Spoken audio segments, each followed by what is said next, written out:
আমার যখন জ্ঞান ফিরল আমি দেখলাম আমি হসপিটালে রয়েছি। আমি পাশে ফিরে দেখলাম তিশা বসে ঘুমোচ্ছে। আমি ওর দিকে তাকিয়ে একেবারে শিহরিত। নিজের চেহারায় কি অবস্থা করেছে মেয়েটা! কি সুন্দর দেখতে ছিল, আর অনেক শুকিয়ে গেছে সে। চোখে নিচে কালো দাগ পড়ে গেছে।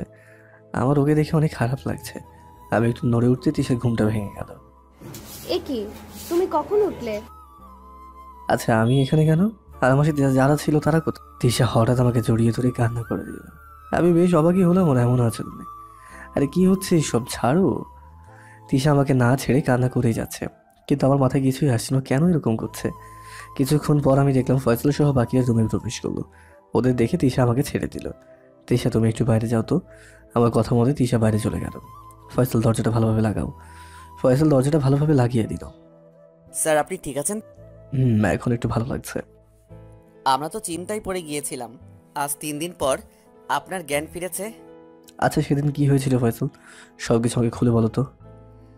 আসলে স্যার, আমরা যখন বর্ষা ও জনের টিমকে ধরাশয়ী করে ফেলি, তখন আপনি বর্ষাকে আঘাত করার জন্য এগিয়ে যেতে থাকেন। তখন এই শহরের মাফিয়া গ্যাং আপনাকে গুলি করে। ওর নাম মাকড়সা। এরপর মাকড়সার টিম ও আমাদের টিমের মধ্যে গুলি বিনিময় চলতে থাকে। একটা পর্যায়ে জন ও বর্ষাকে মাকড়সা নিয়ে যায়। মাকড়সা যাওয়ার আগে আপনার দিকে অট্টহাসি দিয়ে বলেছিল, কিরে অভ্র, 5 বছরের প্রতিশোধ দিতে এসেছিস? সেদিন তোর বাপ যেমন মরেছে আজ তুইও বলি। ভালোই হলো, বাপ ছেলে দুটোই খতম। স্যার, আপনাকে অভ্র বলে কেন ডেকেছে? আমি অভ্র নামটা শুনে তো অবাক হয়ে গেলাম, কারণ এই নাম শুধু কয়েকজন জানে, তার মধ্যে আমার চাচাও রয়েছে। তার মানে কি চাচা আমাকে চিনে ফেললো নাকি? আমি মনে মনে ভাবতে লাগলাম। ওটা কিছু না, ওই দেখুন স্যার, লুকিয়ে লাভ নেই। আমরা আপনার বাসায় ফোন করে জানিয়ে দিয়েছি যে আপনি গুলিবিদ্ধ। কি? কেন বললো? এটা জানোই তো আমার মা চিন্তা করবে। এটা জানার পরে কিভাবে করতে পারলে এটা? তারপরও আমি কিছু বলতে পারলাম না। দেখলাম মা লিমা রুমে প্রবেশ করেছে। মা এসে আমাকে জড়িয়ে ধরে কান্না করা শুরু করে দিয়েছে। বাবা, তুই ঠিক আছিস তো? তোর কিছু হয়ে গেলে আমাদের কি হতো বল বাবা। লিমাকে দেখলাম দূরে দাঁড়িয়ে কাঁদছে। এই বুড়ি, এদিকে আয়। আমার কাছে এলো কিন্তু মুখ ফুরিয়ে। বলছিলাম বেচারি রাগ করেছে। কে রে, কথা বলছিস না কেন? এখনো আমার উপর অভিমান করে আছে? ভাইয়া, তোর কিছু হয়ে গেলে আমি কি করে বাঁচতাম বল? আরে পাগলি, আমার কিছু হয়নি তো। তোর আর মায়ের ভালোবাসা থাকলে আমার কিছুই হবে না। কিছুক্ষণ পর দেখলাম তিশা রুমে ঢুকলো এবং গিয়ে সোজা আমাকে জড়িয়ে ধরে কান্না করে দিল। কে তুমি মা? এভাবে কান্না করছো কেন? তিশা কান্না করেই যাচ্ছে, থামার কোনো নামগন্ধই নেই। এতগুলো বছর কিভাবে দূরে থাকতে পারলে কাকি? মাও তিশাকে ধরে কান্না করে দিল। আরে কাঁদিস কেন? এই যে আমি চলে এসেছি, আর যাব না। আর এটা হলো তোর সেই ভাইয়া যার সাথে ছোটবেলায় বর বউ খেলতি। মা, তোমরা একটু রুম থেকে। কেন রে? আমি ওকে শাস্তি দিব। বদমাসটা আমাকে এতদিন কষ্ট দি। তিশা সবাইকে বাইরে বের করে দিল। এরপর এসে আমাকে ঠোঁটের সাথে নিজের ঠোঁটটা মিলিয়ে দিল। এরপর 7 মিনিট পর ছাড়লো। এভাবে কেউ কিস করে? হ্যাঁ। আমার বরকে আমি কিস করেছি, তাতে তোর কি? বর মানে? কে আপনার বর? কেন গো, তুমি আমার বর। এভাবে হাসছো কেন? আমি ভুল কিছু তো বলিনি। চরিত্রহীন ছেলে কারো বর হতে পারে না। প্লিজ, আগে সব কিছু ভুলে যাও। আমি তোমাকে না জেনে অনেক কষ্ট দিয়েছি, তাই বলে আমি নিজেও। ক্ষমা? কিসের ক্ষমা? আপনি তো কোনো ভুল করেননি। আপনার প্রতিশোধ নেওয়ার জন্য আমাকে শাস্তি দিয়েছেন।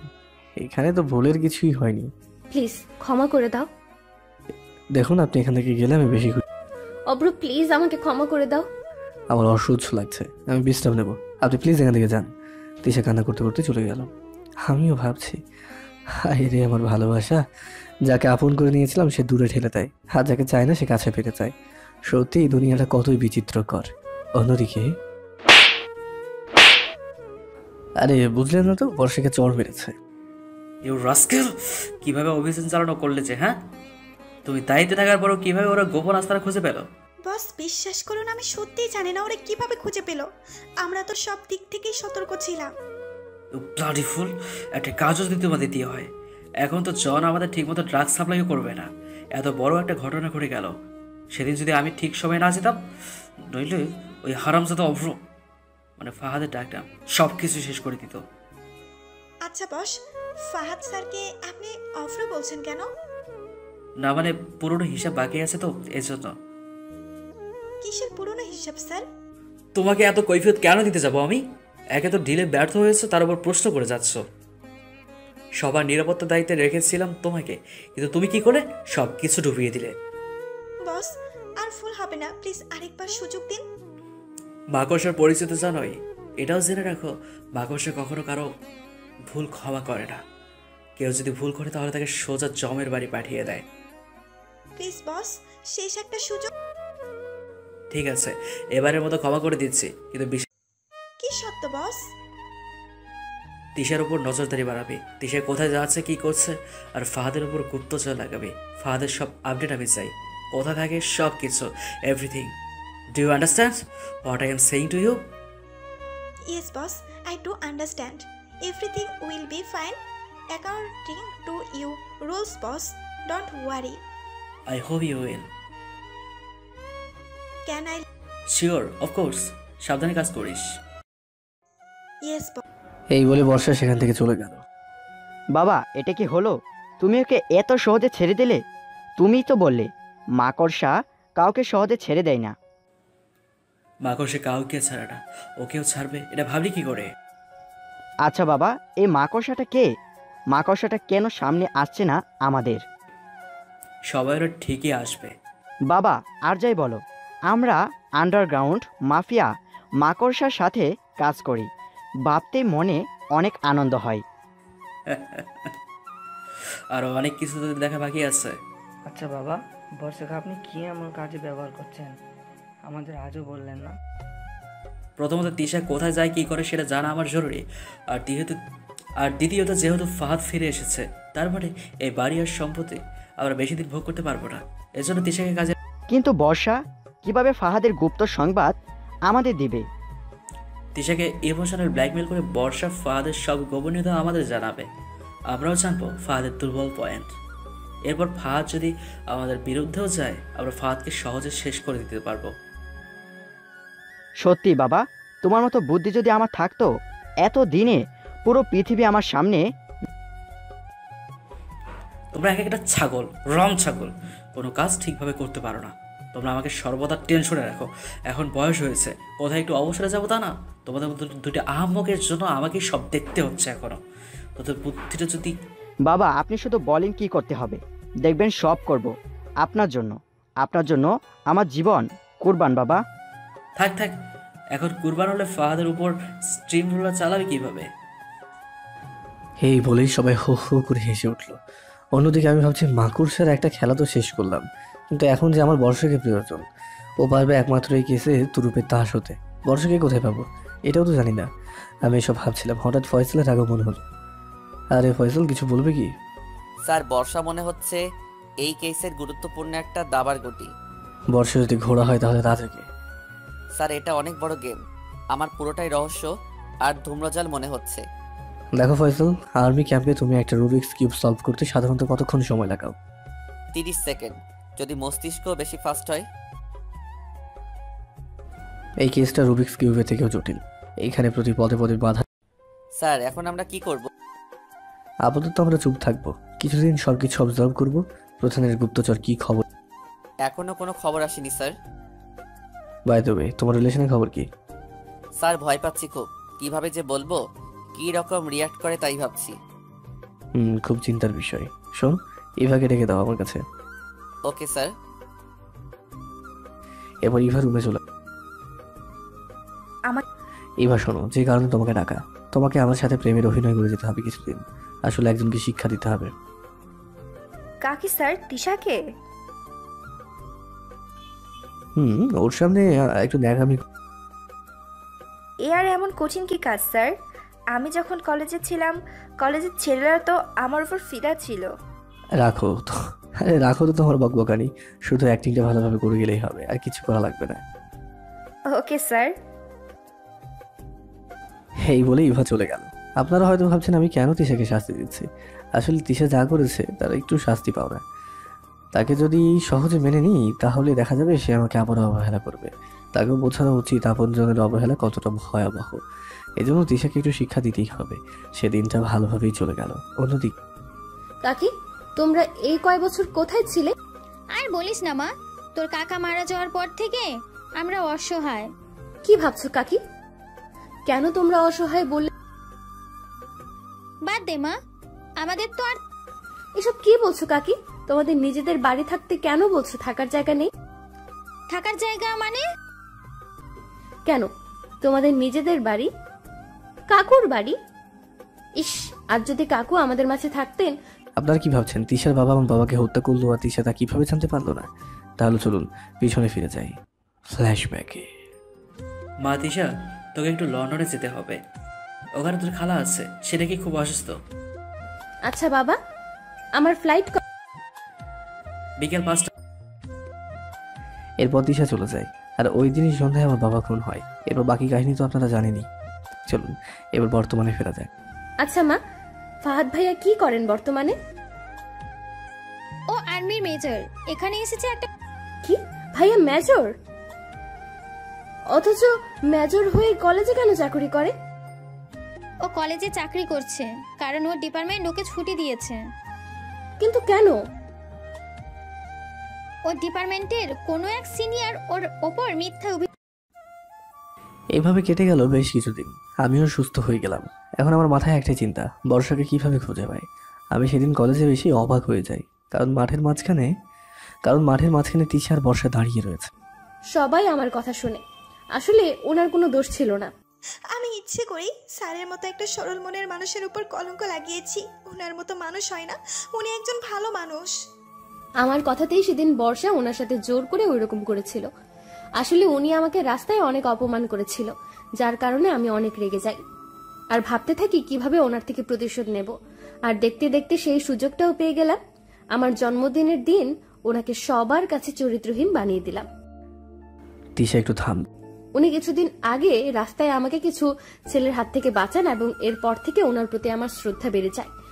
উনি সেদিন আমাকে একা পেয়ে তার প্রতিশোধ নিতে পারতেন, কিন্তু উনি তা না করে আমার ইজ্জত বাঁচিয়েছিলেন। উনি প্রমাণ করেছেন ক্ষমার চেয়ে মহৎ কোনো গুণ নেই। আমি জানি যে অপরাধ আমি করেছি তার কোনো ক্ষমা নেই। আপনারা ওনাকে নিয়ে আর কোনো বাজে কথা বলবেন না। এই বলে তিশা কাঁদতে লাগলো, সাথে জি তিশা, জি বর্ষা, তোদের আমি ভালো বন্ধু ভেবেছিলাম। তোদের জন্য স্যারকে কত বাজে কথা শোনালাম, এখন আমাকেও যে ওনার কাছে অপরাধী বানিয়ে দিলি। এই বলে প্রিয়াঙ্ক, স্যার আমাকে ক্ষমা করে দিবেন, সেদিন না জেনে আপনাকে হয়তো অনেক কষ্ট দিয়েছি। এই বলেই সেও সকলে শুনুন, যেহেতু সবাই সবার ভুলটা বুঝতে পেরেছেন, আমি আর কারো প্রতি রাখবো অভিমান পুষে রাখতে চাই না। এই কলেজে আমাদের সকলের একটা ভালো সম্পর্ক থাকা উচিত। শিক্ষক আর ছাত্রের সম্পর্ক যেমন হওয়া উচিত বন্ধুত্বে নাই, তাই আমি সবাইকে বন্ধুর মতো আপন করে নিতে চাই। কারো প্রতি আমার কোনো ক্ষোভও নেই, অভিমানও নেই। আমি চাই আমাদের ক্যাম্পাসটা আগের মতোই হাস্যোজ্জ্বল হয়ে উঠুক। আমি দেখলাম কলেজের সবাই মাথা নিচু করে আছে। দেখুন, এটা শিক্ষা প্রতিষ্ঠান, এখানে আপনাদের মাথা নিচু করা মানে না। প্লিজ মাথাটা উঁচু করুন, শিক্ষার সঠিক ব্যবহার করুন। আমি দেখলাম সবাই আমার দিকে অবাক হয়ে তাকিয়ে আছে। সবাই ভাবছে এত কিছুর পরেও আমি কিভাবে তাদের ক্ষমা করে দিয়েছি। আপনারা হয়তো ভাবছেন তাদের ক্ষমা করে দিয়েছি কিনা। আসলেও তাদের ক্ষমা করে দিয়েছি, কারণ আপনি যখন সমাজে চলতে যাবেন আপনার উচিত সবার সাথে মিশিয়ে চলা। যেহেতু কলেজ থেকে আমার মিশন পরিচালনা করতে হবে, তাই আমি ঝুঁকি নিইনি, সবাইকে ক্ষমা করে দিয়েছি। এতে দুটো উপকার হয়েছে, এক, সবার সাথে ফ্রিলি মেশা যাবে, আর দুই, সবার তথ্য পাওয়া যাবে। ইভা এদিকে আসো, আমি ইভাকে কানে কানে বললাম। তোমার নজর বর্ষা থেকে সরবে না, ও কি করে কোথায়। Okay sir. এরপর আমি ইভার হাত ধরলাম, এরপর একটা মুচকি হাসি দিলাম। ইভাও আমার দিকে তাকিয়ে একটা মুচকি হাসি দিল। এরপর দেখি তিশা আমার দিকে তাকিয়ে আছে। আমি ওকে জ্বালানোর জন্য ইভার হাত ধরে নিয়ে যেতে লাগলাম। কিরে তিশা, স্যার ইভার হাত ধরলো কেন? দেখ তিশা, আমি সব বুঝি।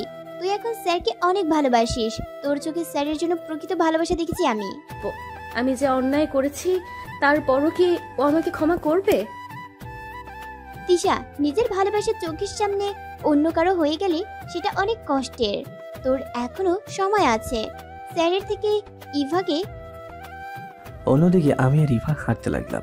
ইভা, স্যার আমারও মজা লেগেছে, তবে স্যার একটা কথা বলবো, বেশি কষ্ট দিয়েন না, শেষে দেখবেন আবার হারিয়ে ফেলবেন। আরে ও কিছু ভেবো না, এই বলেই ভা চলে গেল। আর আমিও হাসতে লাগলাম। আমাকে কম কষ্ট দাওনি তুমি জান পাখি, কিন্তু একটু কষ্ট তোমাকে তো দিতেই হবে জান পাখি, তাই না? না হলে তুমি আবার আমাকে ছেড়ে যাবে তো। কিছুদিন তোমাকে কষ্ট দেবো, এরপর মেনে নেব। কয়েকটা দিন কষ্ট সহ্য করো জান পাখি, কয়েকটা দিন কষ্ট সহ্য করো জান পাখি, শুধু কয়েকটা দিন। এরপর আমি ক্লাসে চলে গেলাম। ক্লাসে পুরোটার সময় তিশা আমার দিকে এক দৃষ্টিতে তাকিয়েছিল। ক্লাস শেষ করে আমি বাইরে দাঁড়িয়ে আছি, এমন সময় কেউ একজন আমাকে তাদেরকে ঘুরিয়ে আমাকে কিছু না বলতে দিয়েই তার আর আমার চার ঠোঁটটা হ্যাক করে দেয়। 5 মিনিট পর ছেড়ে দেয়। হে, কে আপনি? আমাকে এইভাবে কিস করলেন কেন? আমি তো অবাক হয়ে যাই, কারণ তিশা আমাকে কিস করেছে আর মুচকি মুচকি হাসছে। আমি তিশাকে কিছু বলতেই যাব, ওমা এ তো দেখি আমাকে রেখেই দৌড়। এরপর আমার দিকে ফিরে ভেঙচি কাটলো। আমি দেখলাম ফয়সাল সহ সবাই আমার দিকে তাকিয়ে হাসছে। আমি বুঝলাম না কেন হাসছে। এরপর পকেট থেকে আয়না বের করে দেখি ঠোঁটের ওপর লিপস্টিকের দাগ। আমার আর বুঝতে বাকি রইল না এটা কার কাজ। আমি দ্রুত সেখান থেকে মুখ ধুতে চাচ্ছিলাম, পিছন কি স্যার, কেমন টেস্ট লিপস্টিকের? বলেই হাসতে শুরু করলো। আমি দিশাকে মনে মনে 100টা গালি দিতে লাগলাম। এরপরে ঠোঁট পরিষ্কার করতেই বের হবো, তখনই আমার ফোন বেজে উঠলো। আমি ফোন ধরেই বললাম, হ্যালো, আসসালামু আলাইকুম, কে বলছেন? বর্ষা? হ্যাঁ ফাহাদ, অবাক হচ্ছ বুঝি? অবাক হওয়ারই কথা। তুমি এখানে কেন এসেছো সেটা আর কেউ না জানলেও আমি ভালো করেই জানি। যাক, অবশেষে তোমার সাথে পুরনো হিসাব জোগানো যাবে। Fahad, cool down boy, cool down. I know that you will do everything to stop me. But the truth is your output will always be zero. The final result is your death. Then you should know better about me. Check my history, who I am, okay? The game will begin. Let's see who wins. আমার সাথে যারা লাগতে এসেছে তাদের শেষ পরিণতি কেমন হয়েছিল তা নিয়ে একটু ইনভেস্টিগেট করিও, তাহলেও তো পেয়ে যাবে। বলেই ফোনটা রেখে দিল।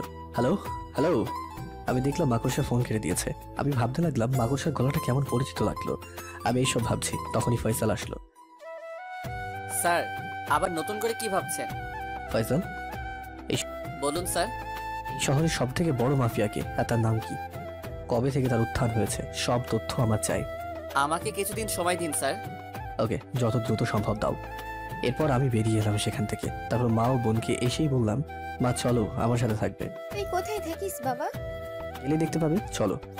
ভাইয়া দ্রুত চল, এখানে থাকতে আর ভাল লাগছে না। এরপর ওদের সাথে নিয়ে আমার ভাড়া বাসায় চলে এলাম। অন্যদিকে তিশা আমাদের কাউকে খুঁজে না পেয়ে হতাশ হয়ে বাড়ি ফিরে যায়। বাড়িতে যাওয়ার পর তার বাবা আমজাদ চৌধুরী তার কাছে আসে। হ্যাঁ রে মা, তোকে খুব বিমর্ষ দেখাচ্ছে, কিছু হয়েছে কি? বাবা, অব্র ভাইয়া আর কাকিকে দেখেছিলাম আজ। অব্র ভাইয়া এতদিন হাসপাতালে ছিল। আমার নাম ও মায়ের কথা শুনে আমজাদ চৌধুরী চমকে ওঠে। পরক্ষণে নিজেকে সামনে নিয়ে বলে, ওরা এতদিন কোথায় ছিল জানিস? আমি ওদেরকে কত খুঁজেছি। তুই কালকেই ওদেরকে নিয়ে আয়। ঠিক আছে বাবা। এই বলে তিশা তার রুমে চলে যায় ফ্রেশ হতে। তিশা চলে যাওয়ার পর আমজাদ চৌধুরী আড়ালে যায় এবং তাই দুই ছেলেকে বলতে লাগে, যেই ভয়টা পাচ্ছিলাম সেটাই হয়েছে। ওই ফাহাদ কিভাবে বেঁচে গেল এটাই আমি বুঝলাম না। আজ পর্যন্ত মাকড়সার হাত থেকে কেউ বাঁচেনি, আর ও কিভাবে বেঁচে গেল এটাই আমার মাথায় আসছে না। বাবা, আমাদের কি মাকড়সাকে জানানো উচিত নয় ব্যাপারটি? কারণ ফাহাদ বেঁচে থাকলে তুমি এবং মাকড়সা দুজনে বিপদে পড়বে। আমি এটা ভালো করেই জানি। আমি আজকেই মাকড়সাকে সব জানাবো। আর হ্যাঁ, আজ তোদের সাথে মাকড়সা দেখা করবে ব্লু ল্যাগুন পার্কে। তোরা সঠিক সময় পৌঁছে আমাকে জানাবি। আমজাদ চৌধুরী যখন তার ছেলেদের নিয়ে কথা বলছিল ঠিক তখনই নাজমুল সেখানে আসে। আরে নাজমুল যে, কি অবস্থা তোমার? বস ভালো, আপনার? আমারও ভালো। অস্ত্র ব্যবসা কেমন চলছে? একেবারে ঝাক্কাস। এখন শুধু মাকড়সার খুশি হওয়ার পালা। ধরে নাও মাকড়সা খুশি। তা বস, আপনি কি মাকড়সাকে দেখেছেন সামনাসামনি? আমি মাকড়সার ডান হাত, আর আমি দেখবো না তা কি করে হয়? শোনো, আজকে ব্লু ল্যাগুন হোটেলে মাকড়সা আসবে সন্ধ্যা 7টায়। আমি চাই সেখানকার নিরাপত্তার ব্যবস্থা তুমি দেখবে। ওকে স্যার, আমি তাহলে যাই এখন। অন্যদিকে আমি ফয়সাল সহ বাকি সদস্যরা চিন্তা করছি এই কেসের রহস্য কিভাবে শেষ হবে। মাকড়সার ব্যাপারে যে তথ্য দিয়েছে তা পাওনি? আর অল্প কিছুক্ষণ স্যার, মাকড়সার সব তথ্য আমার হাতে এলো বলে আমরা কথা বলছিলাম, তখনই নাজমুল আসে। নাজমুল যে, নতুন তথ্য পেয়েছো কি? থাকলে দ্রুত জানাও। আজ সন্ধ্যা 7টায় হোটেল ব্লু লেগুনে আমজাদ চৌধুরীর 2 ছেলে যাবে মাকড়সার সাথে দেখা করতে। ওখানকার নিরাপত্তার দায়িত্বে আমি রয়েছি। তাহলে আর কি, আজ মাকড়সার চেহারা একেবারে দেখবো। লাভ নেই। আজ পর্যন্ত কেউ মাকড়সাকে দেখেনি, আপনারাও পারবেন বলে মনে হয় না। মাকড়সা একটা অদ্ভুত জামা পরে আর তার মাথা সবসময় ঢাকা থাকে। তাহলে তুই আমাদের সেখানে ঢোকার ব্যবস্থা করে দিবি? এটা কোনোভাবেই সম্ভব না, কারণ তোমরা সেখানে গেলে আমি ঝুঁকিতে পড়বো। তুই হয়তো ভুলে যাচ্ছিস তুই আমাদের পোষা কুকুর। এখন আমরা যা বলবো তা শুনতে তুই বাধ্য। আমি ভুলে যাইনি, কিন্তু কিভাবে তোমরা সেখানে ঢুকবে? শোন, যেহেতু ওখানকার নিরাপত্তার দায়িত্বে তুই, তাই আমরা ওখানে নিরাপত্তা রক্ষীদের ছদ্মবেশে যাবো আর আমাদের সেখানে নিয়ে যাবি তুই।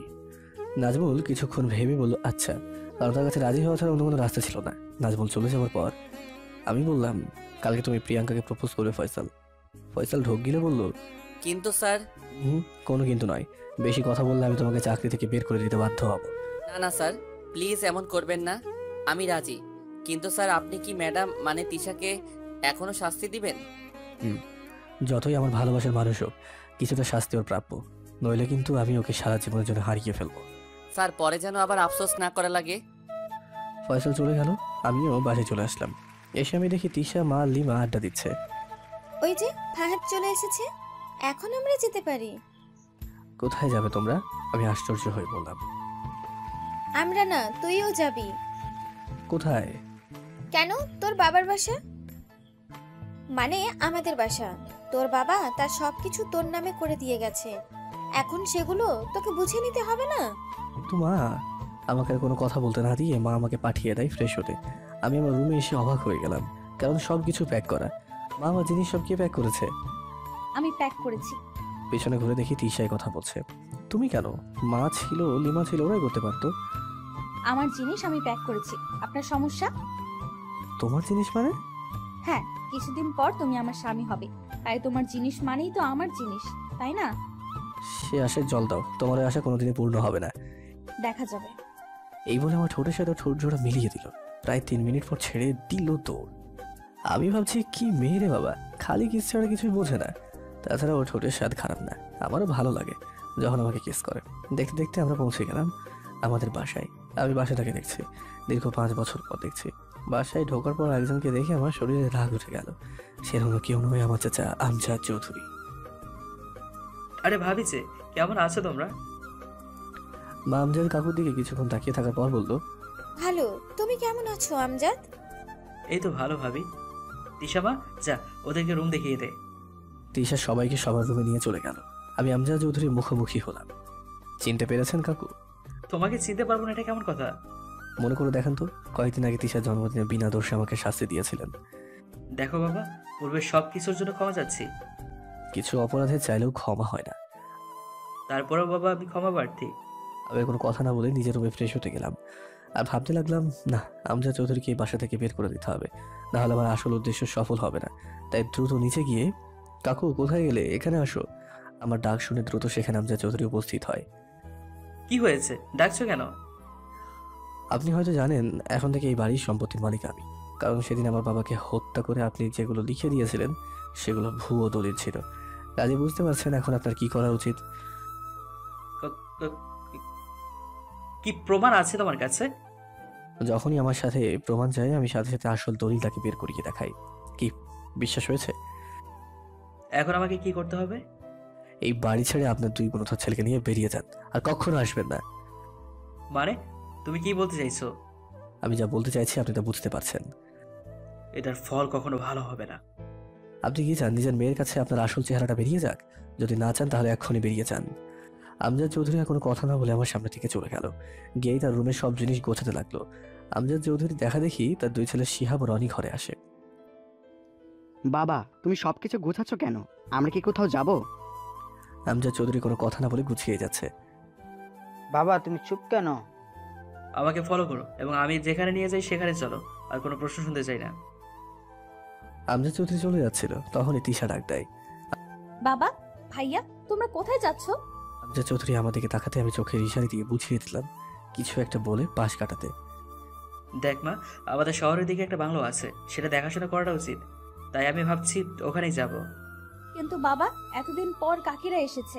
ও কিছু না মা, আমরা যাই, অন্যদিন আসবো, কেমন? এই বলে আমজাদ চৌধুরী ও তার ছেলেরা চলে যায়। ঠিক সেই সময় আমার ফোনে একটা কল আসে। মোবাইল বের করে দেখি নাজমুলের ফোন। হ্যাঁ নাজমুল, বলো। তোমরা আসবা কখন? আমি এদিকে সব প্রস্তুতি সম্পন্ন করে রেখেছি। কিছুক্ষণের ভিতরে আসবো, এই বলে আমি ফোনটা রেখে দিই। এরপর ফয়সালকে কল করি। কিছুক্ষণ রিং হওয়ার পর, হ্যালো, আসসালামু আলাইকুম স্যার। ওয়ালাইকুম আসসালাম। হ্যালো ফয়সাল, শোনো, আজকে আমরা সন্ধ্যা 7টায় ব্লু লেগুনে যাব। সবাইকে প্রস্তুত হতে বলো, আমরা ওখানে নিরাপত্তা রক্ষী ছদ্মবেশ নিয়ে যাব। Okay sir. এরপর ফয়সাল ফোন রেখে দেয়। আমিও বাসায় সবাইকে বলি আমার জরুরি কাজ আছে, আমি আজ বাসায় আসবো না। এরপর যথারীতি আমি ফয়সাল সহ বাকিদের জন্য অপেক্ষা করতে থাকি। স্যার, আজকে তো আমরা মাকড়সার আসল চেহারা দেখব, তারপরও আপনি এত চিন্তিত কেন? আচ্ছা, আমার একটা প্রশ্নের জবাব দিতে পারেন ফয়সাল? কি প্রশ্ন স্যার? শয়তান কয় ধরনের রূপ নিতে পারে? অনেক ধরনের রূপ। আর্মিতে আমাদেরকে আগে শেখানো হয়েছে শত্রুর রূপ সম্পর্কে এবং পরিস্থিতি কিভাবে সামলাতে হয় তার ব্যাপারে। আজকে সেটার বাস্তব প্রয়োগ দেখাবা তুমি। মানে কি স্যার, আপনি কি বলছেন? আমার কথার মানে তুমি কিছুক্ষণের মধ্যেই জানবে। Okay sir. আমরা অপেক্ষা করতে লাগলাম। হঠাৎ করে হোটেল ব্লু লেগুনে আলো ঝলকানি দেখা গেল, আর মিউজিকের শব্দ আসছে, মাকড়সা জয় হোক এই বলে। আমি বুঝতে পারলাম মাকড়সা চলে এসেছে, তাই আমি আমার টিমকে নিয়ে আড়ালে গেলাম। দেখলাম নাজমুল, আমজাদ চৌধুরী 2 ছেলে এসেছে, কিন্তু আমজাদ চৌধুরী কোথায় আর মাকড়সা বা কোথায়? হঠাৎ করে সেখানে দেখলাম বেগুনি কাপড় পরা কেউ উপস্থিত হলো। আমি ভালো করে খেয়াল করে দেখলাম তার পিছনে মাকড়সার ছবি। আমার বুঝতে বাকি রইল না এটাই মাকড়সা, কিন্তু মুখ দেখা যাচ্ছে না, মুখটা ঢেকে রেখেছে, সাথে মাথাটাও। কিছুই তো বুঝতে পারছি না। বস, আপনি তাহলে এসেছেন? তোরা তাহলে আমজাদের 2 ছেলে? রনি ও শিহাব একত্রে মাথা নেড়ে হ্যাঁ বলল। বস, বাবা বলেছেন আজ আপনাকে দেখতে পাবো। কেন, আমাকে দেখার কি আছে? মানে আমরা আমাদের বাবাকে বলেছিলাম আপনাকে দেখব, কিন্তু বাবা বললেন আপনি নাকি নিজে থেকেই আজ আমাদের দেখা দেবেন। রনি কথা বলার সাথে সাথে মাকড়সা অট্ট হাসিতে ফেটে পড়ল। বস, আপনি হাসছেন কেন? আচ্ছা তাহলে বল, তোদের বাবা কোথায়? কেন সে আজ এখানে গুরুত্বপূর্ণ মিটিংয়ে আসেনি? সেটা তো জানি না বস। মাকড়সা প্রথমে তার মাথার কাপড় সরালো ধীরে ধীরে, এরপর আস্তে আস্তে মুখের কাপড় সরালো। এরপর ভাইজা দেখলাম, বিশ্বাস করেন এমন শখ আমি জীবনেও খাইনি। যখনই মুখটা সামনে আসলো আর সে সবার সামনে ঘুরলো, আমরা সহ উপস্থিত সবাই 440 ভোল্টের শখ খেয়েছে, কারণ মাকড়সার অন্য কেউ নয়, আমজাদ চৌধুরী। আমরা সবকিছু রেকর্ড করছিলাম, তখনই আমজাদ চৌধুরী বলতে লাগলো, লুকিয়ে আর লাভ নেই অভ্র, আমি জানি তুমি এখানে আছো, তাই বেরিয়ে এসো। এই গেম খেলতে আর ভালো লাগছে না। আমি বুঝতে পারলাম না আমরা এখানে আসবো মাকড়সা কিভাবে জানলো। নাজমুল বলে দেয়নি তো? না না, এটা হতে পারে না। আমি যখন এসব ভাবছিলাম ঠিক তখনই, অভ্র, আমি জানি তুমি আমার সব কথা রেকর্ড করে রেখেছো, তবে একটা কথা জানো কি অভ্র, তুমি নিজেকে যত চালাক ভাবো তুমি আসলে ততটা চালাক নাও। আমি কি ঠিক বলেছি মেজর আব্দুল্লাহ আল ফাহাদ? আমি এবার বেরিয়ে এলাম। যাক, আমার সন্দেহ ঠিক হয়েছে। সেদিন তুই আমার পিছনে থেকে গুলি করেছিলি, আজ তোকে কে বাঁচাবে এটাই ভাবার বিষয়। আমার কথা শুনে আমজাদ চৌধুরী হাসতে লাগলো। আমার খুব কষ্ট হচ্ছে তোমার জন্য। প্রথমত তোমাকে তোমার বাবার কাছে পাঠাবো, দ্বিতীয়ত এই মাকড়সাকে ধ্বংস করার জন্য যারা এসেছে সবাই শেষ হয়ে গেছে মেজর, সবাই শেষ হয়ে গেছে। আমি তো আমার পরচুলা কাউকে দিদি, তুই কিভাবে জানলি? আমি জানিয়েছি বলে একটা শব্দ হলো, পিছন থেকে কেউ একজন বলল কথাটা। এরপর যাকে দেখলাম আমি তো অবাক, কারণ সে কেউ নয়, ফয়সাল ছিল। ফয়সাল তুমি? হ্যাঁ স্যার আমি, কিন্তু কি করব বলেন? আমি যা নুন খাই তার সাথে কিভাবে বেইমানি করি বলেন? তার মানে প্রধানকে তুমি বিব্রত করা অবস্থায় ফিরেছো? প্রধানের গুপ্তচর যে এতদিন আমাদের ধোকা দিয়েছো। Well done my right hand. তুমি সত্যিই অবাক করে দিলে ফয়সাল। আমি তোমাকে গোপনে সেনাবাহিনীতে ঢুকিয়ে কোনো ভুল করিনি। কিন্তু আজ আমি সব সত্যি জানতে পারলাম বাবা। পিছন থেকে কেউ একজন কথাটা বললো। আমি পিছনে ফিরেও আরো অবাক, কারণ পিছনে তিশা, মা, বোন, বর্ষা এবং প্রধান দাঁড়িয়ে আছে। তোমার সব খেলা শেষ মাকড়সা। Well done Faisal. আমি বলি কি হচ্ছে? ফয়সাল আমাদের সব থেকে চৌকস একজন লোক। তাকে অনেকদিন আগেই তোর এখানে পাঠানো হয়। সে ড্রাগস ব্যবসায়ী ছদ্মবেশ নিয়ে তোর সাথে কাজ করা শুরু করে। এরপর তোর বিশ্বাস ভাজন হয়ে যায় সে। একই সাথে তোর সম্পর্কে সকল তথ্য আমরা পেতে থাকি। আর আজ তুই আসলে কি সেটা বের করার জন্য আজকের এই নাটক। তুই অনেক পাপ করেছিস, আজ তার সমাপ্তি হবে এখনই। আমি এই কথা বলার সাথে সাথে আমজাদ চৌধুরী হেসে উঠলো আর বলতে লাগলো, সত্যি মেজর ফাহাদ, তোমার তুলনা হয় না, কিন্তু আজ এখান থেকে কেউ বেঁচে ফিরবে না। হঠাৎ নাজমুল মাকড়সার মাথায় পিস্তল ঠেকিয়ে বলল, দুদিন দেশের সাথে বেইমানি করে এসেছি, আজ এখানে না এলে জানতেই পারতাম না তুই বিদেশিদের সাথে হাত মিলিয়ে দেশ ধ্বংসের যে পায়তারা করছিস তা কখনো হবে না। নাজমুল আমার কুকুর, আর আমাকে বলে ঘেউ। হঠাৎ করে আমজাদ চৌধুরী বলে উঠল, সালডারিন।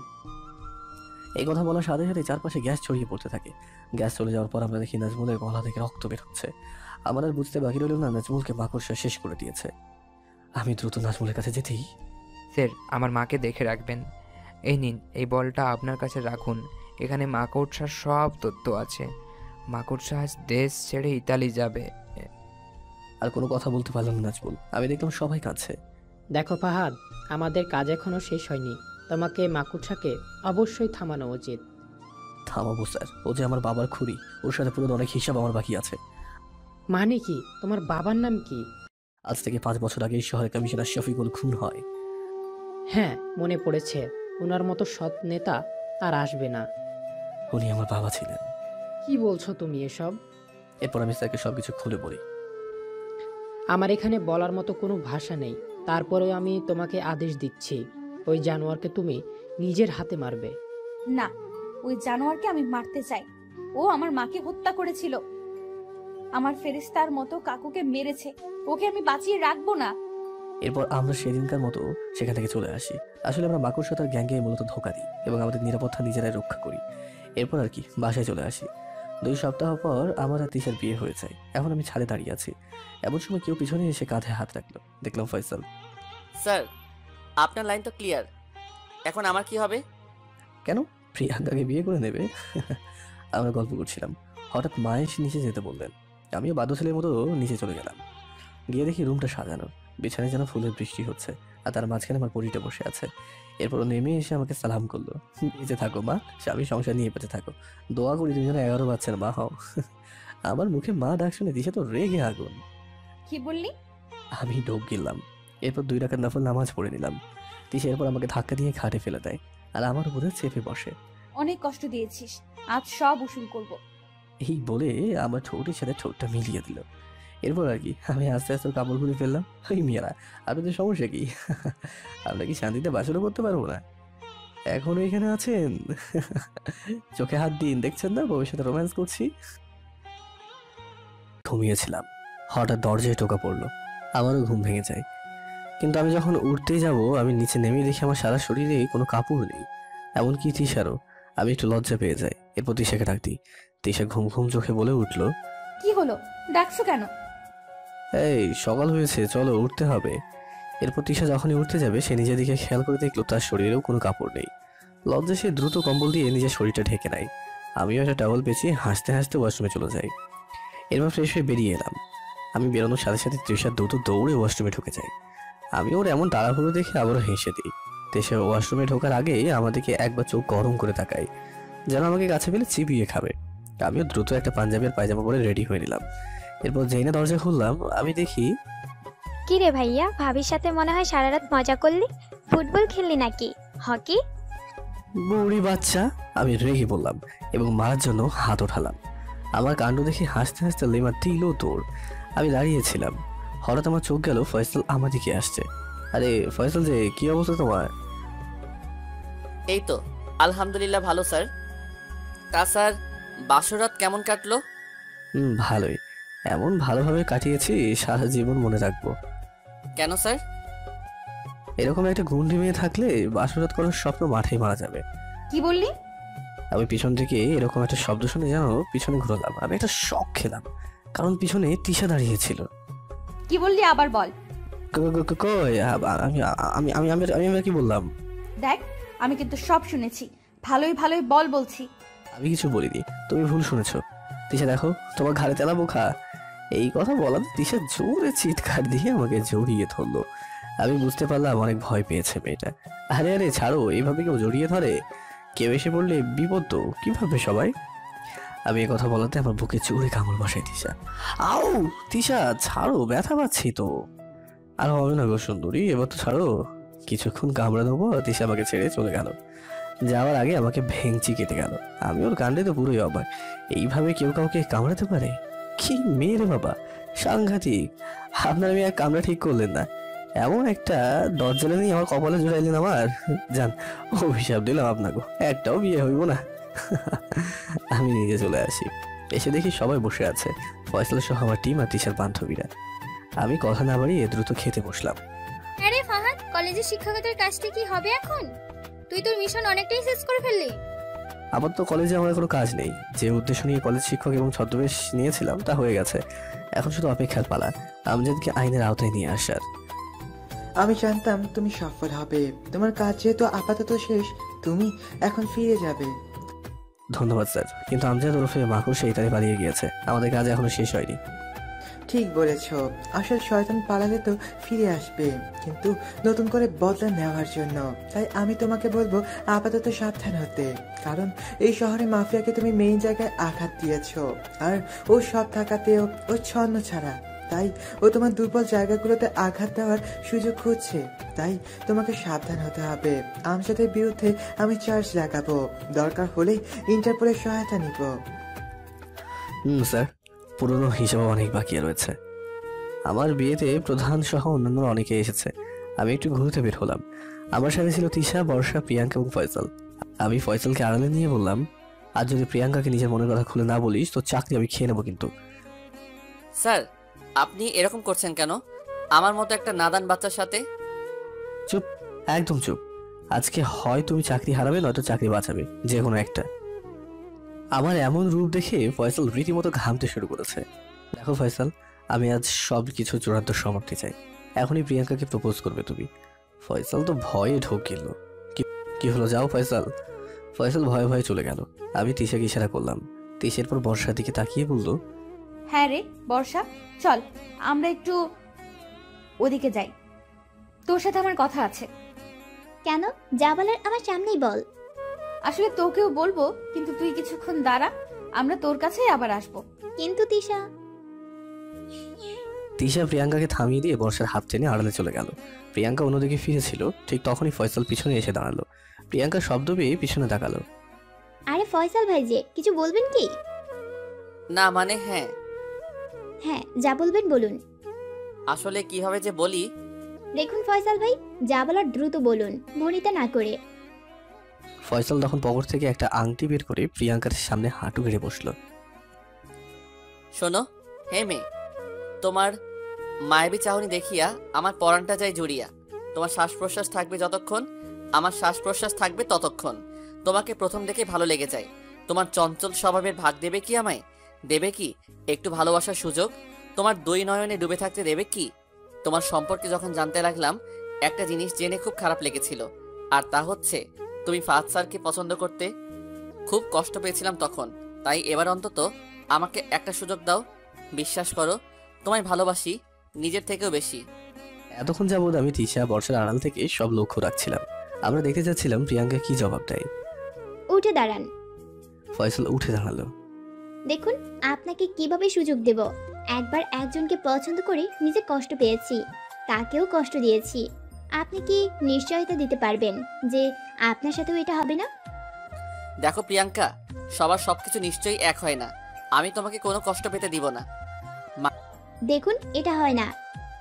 ফয়সাল মন খারাপ করে চলে যেতে লাগলো। আপনি চলে গেলে আমার হাতে আংটি পরিয়ে দেবে কে? ফয়সাল মুহূর্তের মধ্যেই দাঁড়িয়ে গেল। এরপর দৌড়ে প্রিয়াঙ্কার কাছে আসলো। মানে তুমি রাজি? প্রিয়াঙ্কা তো মিটি মিটি হাসছে। রাজি হয়নি, হব যদি কেউ একজন আংটিটা পরিয়ে দেয় আর আমাকে নিয়ে ফুসকা খাওয়ায়। কেউ একজনটা রাজি মেরি রানী।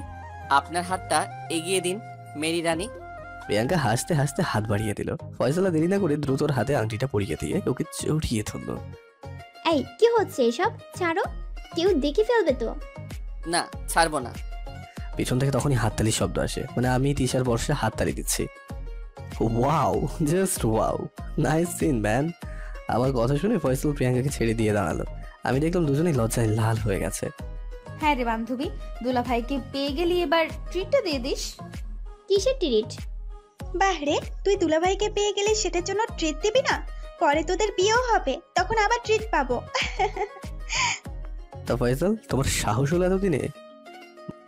সাহস না হয় উপায় আছে? আপনি যেভাবে হুমকি দিয়েছেন। এই এই দাঁড়াও, আপনি বলুন তো ভাইয়াও কিসের সাহসের কথা বলছে? বলছি যে আমার মুখ চেপে ধরেছে ফয়সাল। ও কিছু না। এই কি হচ্ছে এসব? ছাড়ো, ভাইয়াকে ছাড়ো। ফয়সাল আমার মুখ থেকে হাত সরিয়ে নিল।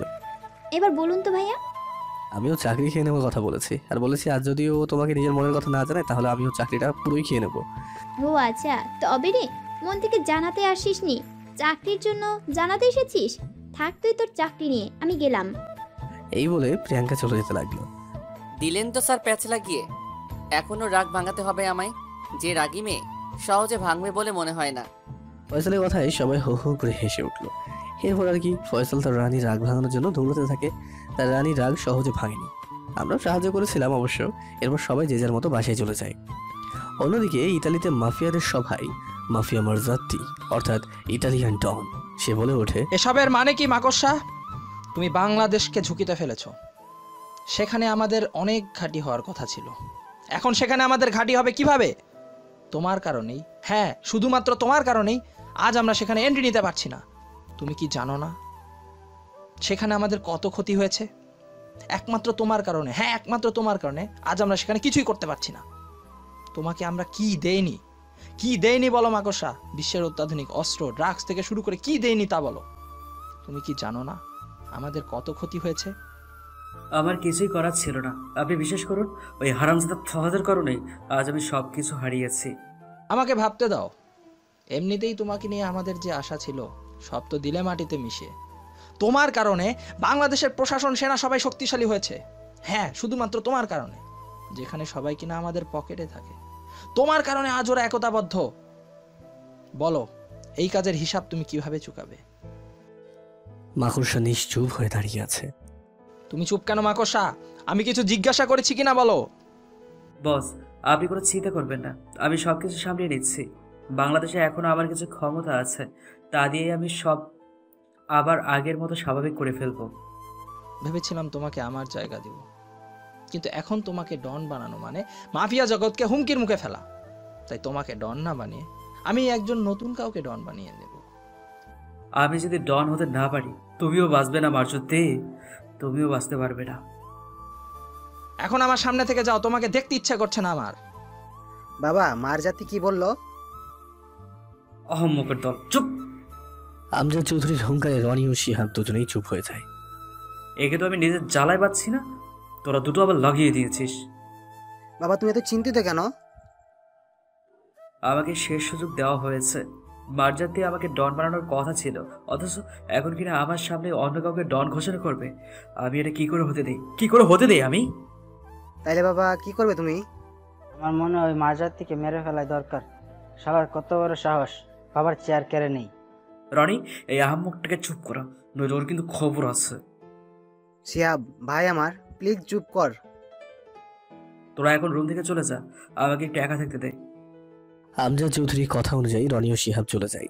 এরপর আমজাদ চৌধুরী ভাবতে লাগলেন তার এতদিনের স্বপ্ন ছিল বিশ্বের সেরা মাফিয়াদের একজন হবেন, অথচ আজ তা কিনা ফাহাদের জন্য ভেস্তে যাচ্ছে। ফাহাদকে সে ছাড়বে না ইত্যাদি ভাবতে লাগলো। তখনই আমজাদ চৌধুরীর মুখে কিছুটা হাসি ফুটে ওঠে। তাই সে তার পকেট থেকে ফোন বের করে দ্রুত কাকে যেন ফোন করলো। কিছুক্ষণ রিং হওয়ার পর, হ্যালো বস। কিরে কেমন আছিস? তোকে যে কাজটা দিয়েছিলাম সেটা করেছিস? হ্যাঁ বস, একদম আপনার কথা মতো করে যাচ্ছি। তোর আশেপাশে কেউ নেই তো? না বস। আচ্ছা শোন, আমি 6 মাস পর দেশে আসবো, কেননা আমার পিছনে ইন্টারপোল লাগিয়ে দিয়েছে সেনা প্রধান। এজন্য দেশে এসে হিসেব নেওয়াটা মোটেই সহজ কাজ নয়। বস আপনি যেভাবে বলছেন ঠিক সেভাবেই কাজ হচ্ছে। তিশা বা ফাহাদের দুর্বলতা কিছু কি খুঁজে পেয়েছিস, নাকি এখনো অভিনয়টাই চালিয়ে যাচ্ছিস? কোনটা? বস আপাতত কোনো দুর্বলতা খুঁজে পাচ্ছি না। শোন, ওদের সাথে আঠার মতো লেগে থাকবি, ওদের চোখের আড়াল হতে দিবি না। আর আজকের আপডেট বল।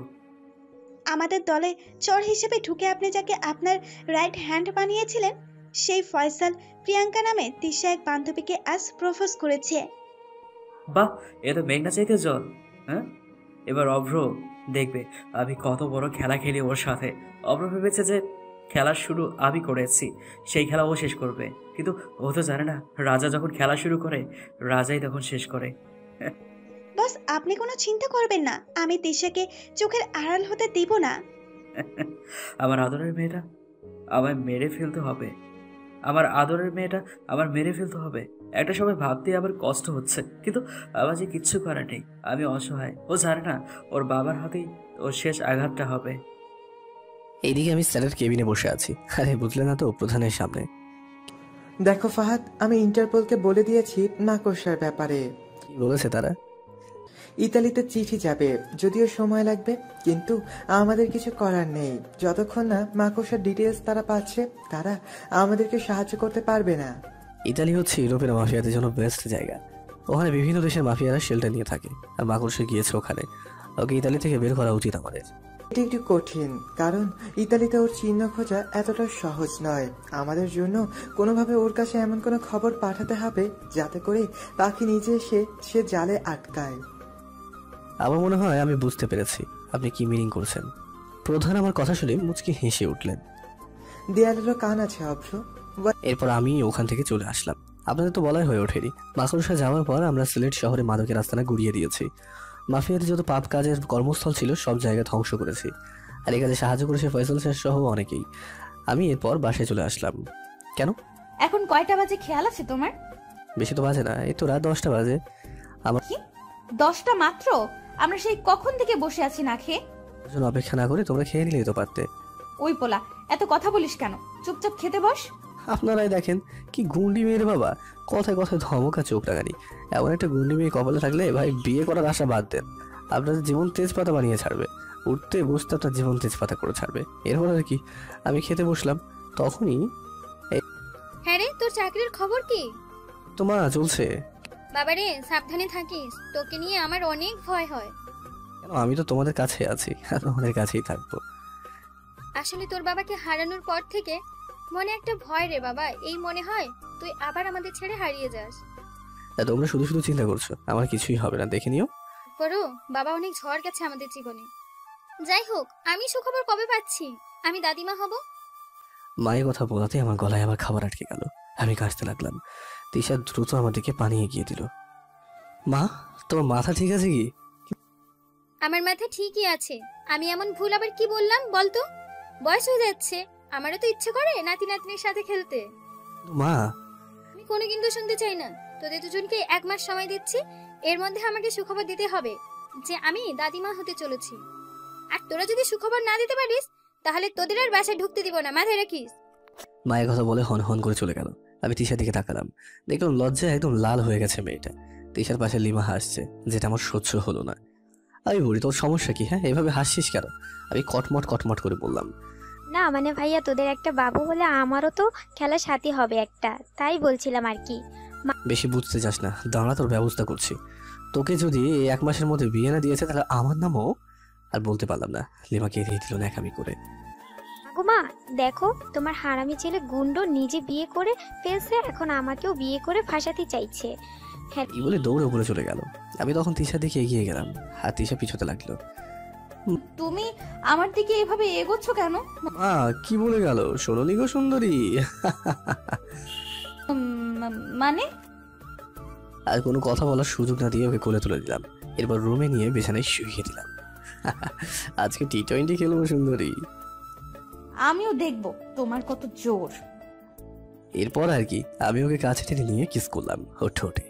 এরপর আস্তে আস্তে সারা শরীরে কিস করতে লাগলাম পাগলের মতো। এরপর পবিত্র বন্ধনের মাধ্যমে হারিয়ে গেলাম ভালোবাসার এক নতুন সাগরে। এইভাবে দেখতে দেখতে চলে গেল 3 মাস। আমাদের সবকিছু স্বাভাবিকভাবে চলছিল। হঠাৎ একদিন বাসা থেকে আমার নাম্বারে কল আসে যে তিশা মাথা ঘুরে পড়ে গেছে। আমি মাকে ফোন দিয়ে বলি দ্রুত ওকে হসপিটালে নিয়ে যেতে, আমি আসছি। পথের মধ্যেই মা তিশাকে নিয়ে হসপিটালের উদ্দেশ্যে বেরিয়ে যায়। আমিও দ্রুত হাতের কাজ শেষ করে বেরিয়ে যাই। আমি ক্যান্টনমেন্ট গেটের সামনে আসতেই হঠাৎ আমার মাথাটা কেমন চক্কর দিতে লাগলো। মনে হচ্ছে যে আমি সবকিছু যেন ঝাপসা দেখছি। এরপর আমি অজ্ঞান হয়ে যাই, আমার আর কিছু মনে নেই। যখন জ্ঞান ফিরল আমি দেখলাম আমি হসপিটালে। আমি একটু ওঠার চেষ্টা করলাম, তখনই আপনি উঠবেন না মেজর ফাহাদ, আপনার শরীরটা দুর্বল। আমার কি হয়েছিল ডক্টর? আপনার শরীরের অবস্থা দেখে আমাদের স্বাভাবিক মনে হয়নি, মনে হচ্ছে আপনার কিছু হয়েছে। তাই আপনার শরীরে প্লাজমা পরীক্ষার জন্য পাঠানো হয়েছে। কিছুক্ষণের মধ্যে রেজাল্ট আসবে, আপনি অপেক্ষা করুন শুধু। কিছুক্ষণের মধ্যে রেজাল্ট চলে আসলো। রেজাল্ট দেখে আমার মাথায় তো বাজ পড়ার মতো উপক্রম হলো। কারণ ডাক্তার, এ কি করে হতে পারে? আপনি নিশ্চয়ই মজা করছেন, তাই না? না মেজর ফাহাদ, আমরা মজা করছি না।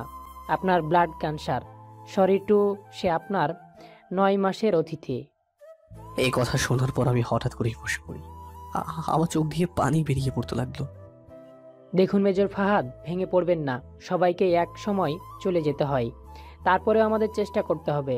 এই রোগ থেকে অনেকে বেঁচেও ফিরেছে, এমন নজিরও আছে। তাই আমি বলি কি, আপনি নিয়মিত চিকিৎসা নিয়ে যান। রাখে আল্লাহ, মারে কে। ওকে ডক্টর। আমি ওখান থেকে বের হয়ে এসে ভাবতে লাগলাম কি হবে সামনে। এখন আমি পরিবারকে কিভাবে বলি? মা তো একদম ভেঙে পড়বে। সব থেকে বেশি কষ্ট পাবে তিশা। ভালোবাসার মানুষের অবস্থা যদি খারাপ হয়, সে ভালো থাকবে কিভাবে? এইসব ভাবতে ভাবতে বাসায় চলে এলাম। কি রে, তুই আসলি তাহলে? কেন, আমি না আসায় আবার কি হলো? তখন বলে বের হয়ে আসবি, এখন 3 ঘন্টা লেট। তোর সাথে আমার 3 ঘন্টা আগে দেখা হওয়ার কথা ছিল, তাই না? আর তোর ডান হাত ছিলা কেন?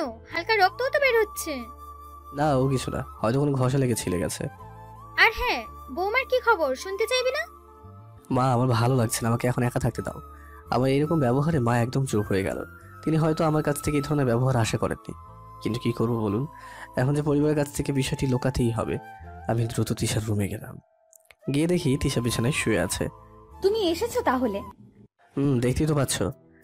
আমার সাথে এভাবে কথা বলছো কেন? না, কিভাবে কথা বললাম আবার? আচ্ছা, তোমার কি কিছু হয়েছে? তিশা আমার কথা বলার ধরন দেখে আমার দিকে অবাক দৃষ্টিতে তাকিয়ে আছে। না মানে তুমি না। আমি কিছুটা বিরক্তি নিয়ে বললাম, দেখো তিশা, ভনিতা না করে যা বলো তাড়াতাড়ি বলে ফেলো। আমার কথা শুনে মুহূর্তে তিশার হাসি মাখা মুখটা কালো হয়ে গেল। হয়তো এমন কথা আমার থেকে শুনতে হবে সেটা আশা করেনি। আমি প্রেগনেন্ট আর তুমি বাবা হতে চলেছো। বলি তিশা আমার বুকে মুখ লুকোলো। আমি যেন নিজের কানকে বিশ্বাস করতে পারছি না। কি? আমি আমি বাবা হতে চলেছি?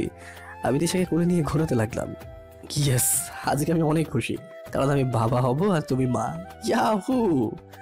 আমার পাগলামো দেখে তিশা হাসতে লাগলো। সত্যি, বাবা হওয়ার সংবাদ যে কতটা আনন্দে তা হয়তো বলে পৌঁছানো সম্ভব হবে না।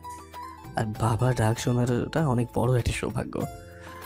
ওকে নিয়ে আনন্দ করছি, হঠাৎ আমার মাথায় আসলো ব্লাড ক্যান্সারের কথা। মুহূর্তের মধ্যেই আমি যেন সকল আনন্দ হারিয়ে ফেলেছি। তা আমি আর দেরি না করে ওকে দ্রুত ছেড়ে দিয়ে বিছানায় বসলাম। তিশা, আমি সত্যি অনেক খুশি। আচ্ছা তিশা, আমি আজ অনেক ক্লান্ত, চলো আজ ঘুমিয়ে পড়ি। আমি আর কোনো কথা না বলে দ্রুত ওর পাশে শুয়ে পড়লাম। আবার এমন কাণ্ড দেখে তিশা আবার অবাক হচ্ছে নাকি ওর সাথে, এরকম চিন্তা বারবার মাথায় ঘুরপাক খাচ্ছে তার। কি ব্যাপার? এতক্ষণ তো ঠিক ছিল। ওর আনন্দ দেখে মনে হয়েছিল যেন পাগল হয়ে যাচ্ছে, কিন্তু কি হলো আবার? আজ সবার সাথে অদ্ভুত আচরণ করছে, ব্যাপার কি? আমার আজ ঘুম আসছে না, কারণ আমি আমার পরিবারের কাছ থেকে সত্যিটা লুকিয়ে রেখেছি। অন্যদিকে, হ্যালো বস। হ্যাঁ বর্ষা, বল, ওদিকের খবর কি? বস, তিশা প্রেগন্যান্ট 3 মাসের। এ কি সংবাদ দিলি রে? আপনি খুশি হননি বস? খুশি হব না মানে? হ্যাঁ, তিশার বেবি যখন পৃথিবীতে আসবে তখনই হবে আমার আসল গেম। বস, আমার কাজ কি আপাতত? তিশার পাশে থাকবি ছায়ার মতো। ওর বাচ্চা হওয়া পর্যন্ত ওকে সাহায্য করবি, কারণ ওর বাচ্চা সহ ওকে আমি নিজ হাতে মারবো, নিজ হাতে। স্যার, আপনার নিজের মেয়েকে মারবেন? মাকড়সা সব পারে। মাকড়সার পথে যে বাধা হবে তাকে মারতে মাকড়সার হাত কাঁপে না, হোক সে নিজের মেয়েও। I understand boss. Okay, thanks for the information. Keep your tabs on Major Fahad. I want every query about him. Don't worry boss. When you will arrive here, it will be a surprise for Major Fahad to see you again here in Bangladesh. আচ্ছা, রাখছি, by. এই বলেই phone কেটে দেয়। এদিকে সকালে আমার বাসায় ফয়সাল ও প্রিয়াঙ্কা আসে। ভাইয়া, তিশা কোথায়? উপরে আছে। আমাকে চিন্তিত দেখে ফয়সাল বেশ ঘাবড়ে যায়। স্যার, আপনি কি কোনো কারণে চিন্তিত? কই না তো। এতদিন ধরে আপনার সাথে কাজ করছি, ইভেন এখনো কাজ করছি। আমার চোখ এড়ায় না এমন কিছুই আপনি করতে পারেননি আজ অবধি। সত্যি করে বলুন তো স্যার, আপনার কি হয়েছে? আমি বললাম তো আমার কিছু হয়নি, আমাকে একা থাকতে দাও একটু ফয়সাল।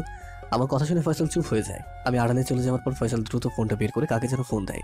কিছুক্ষণ রিং হওয়ার পর, হ্যালো ফয়সাল। Hello sir. হ্যাঁ ফয়সাল, বলো কেন ফোন দিয়েছো? স্যার, একটা খুশির খবর আছে। শুনি, কি খবর? ফাহাদ স্যার বাবা হতে যাচ্ছেন। ভাবি 3 মাসের অন্তঃসত্ত্বা। এটা তো অনেক ভালো খবর। যাক, ফাহাদের সন্তান ফাহাদের মতোই ভালো হবে আশা করি। কিন্তু স্যার, আমার কাছে কিছু বিষয় স্বাভাবিক মনে হচ্ছে না। কি বলতে চাইছো? ফয়সাল এরপর সবকিছু খুলে বলে। আমার অস্বাভাবিক আচরণ করা থেকে শুরু করে সবকিছু। আসলে ফয়সাল প্রধানকে ফোন করার আগে আমার মা ও তিশার কাছ থেকে সব জেনে শুনে নেয়। মূলত মার কাছে জানতে চেয়েছিল, তখন তারা গতকালের আমার করা ব্যবহারের কথা বলে দেয়। ওর কিছু তো একটা হয়েছে। আচ্ছা, তুমি ওর উপর পার্সোনালি নজর রাখবে, ও কোথায় যায়, কি করে ইত্যাদি, আর ওর সব আপডেট আমি চাই। অন্যদিকে আমি আড়ালে কোনো এক ছদ্মবেশী নারীকে বলছি, শিকার কি টপ গিলেছে? হ্যাঁ, ভালোভাবে গিলেছে। আমি ফোন করে সব বলেছি আপনার ব্যাপারে, এমনকি আপনার গোপন তথ্যগুলো দিয়ে দিয়েছি, যেগুলো আপনি আমাকে মাকড়সাকে দিতে বলেছেন। তবে স্যার, নাজমুল মারা যাওয়ার আগে যে বালাটা দিয়েছিল সেটা কাজে লেগেছে বলুন? হ্যাঁ, ওই বলের মাধ্যমে পৃথিবীর কোন কোন জায়গায় গডফাদাররা মিলে মাকড়সাকে সাহায্য করছে তা জানতে পেরেছি। তাহলে আমার এখন কাজ কি স্যার? মাকড়সাকে ফাঁদে ফেলা, মিষ্টি কথা কখনো বা তথ্য বেশ, শিকার আস্তে আস্তে ঝালে আটকাবেই, এটাই লেখা আছে শাস্ত্রে। আসলে আপনার জবাব নেই স্যার। বেশি কথা না বলে আমরা যেভাবে বলছি ওইভাবে করো। মাকড়সাকে দিয়ে শান্তি হবে, হতে পারে এটা আমাদের শেষ দেখা ও শেষ হিসাব। শেষ দেখা মানে? কিছু না তো, এই বলে আমি আর সেখানে দাঁড়ালাম না, দ্রুত চলে এলাম। আমি এরপর দেরি না করে গাড়িতে করে হসপিটালে চলে গেলাম। কেন চলে গেলাম তা নিশ্চয়ই বুঝতে পারছেন। ওদিকে কেউ একজন যে আমার উপর নজর রাখছে তা আমার অজানা। অন্যদিকে মাকড়সা, বাংলাদেশ থেকে কি আপডেট আসলো? বস, বাংলাদেশে আমার গুপ্তচর খবর পাঠিয়েছে মেজর ফাহাদের স্ত্রী নাকি অন্তঃসত্ত্বা। মেজর ফাহাদের স্ত্রী তোমার মেয়ে না? মেয়ে হলেও কিছু করার নেই স্যার, ওকে মরতেই হবে। কেননা ওর মা একইভাবে আমাকে একদিন মাফিয়ার কাছ থেকে বিরত রাখার জন্য বাধা দিয়েছিল, এমনকি আমাকে আইন শৃঙ্খলা রক্ষাকারী বাহিনীর হাতে তুলে দেওয়ারও হুমকি দিয়েছিল। সেদিন আমি মোস্ট ওয়ান্টেড আসামি থাকতে পারতাম যদি আমার স্ত্রী সব ফাঁস করতো। তাই তাকে সেদিন চিরকালের মতো চুপ করিয়ে দেয়, যাতে যাতে শরীর দিমাগটা কমে, একটু কমে। তাইলে তোমার মেয়েও চুপ হতে যাচ্ছে? ভালো ভালো, খুবই ভালো। তবে এবার আমি তোমাকে ডনের চেয়ারে বসাবো, কারণ তুমি যেটার যোগ্য তুমি সেটা আবারও প্রমাণ করেছো। ধন্যবাদ বস, আপনার এই ঋণ কখনো শোধ হবে কিনা জানি না।